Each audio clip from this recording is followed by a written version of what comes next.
عندي بزاف وانا مش حياتهم مي مالغوزمون ما قدرتش نديرو حتى اليوم باش قدرت ندير الله غالب مالغري زانغريديو تاوعو متوفرين في كل بيت وماشي حاجه كبيره.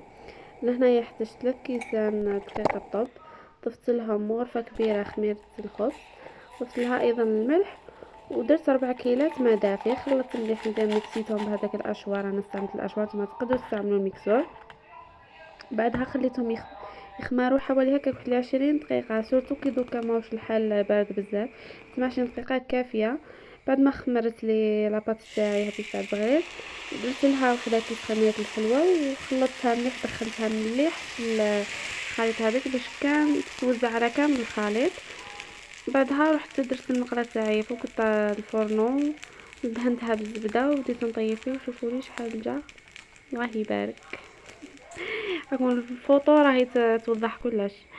قولوا لي برك اسكو نتوما تحبوا تدهنوا بزيت زيتون وسكر ولا بالزبده والعسل؟ انا نحبه بالزبده والعسل. لا، وشوفوا لي كيفاش جا خفيف وراهي شهي. البنات ما تنساوش تجربوا الوصفه ونسحقكم كامل في لي كومونتير. البنات بالاكم راني نستنى فيكم.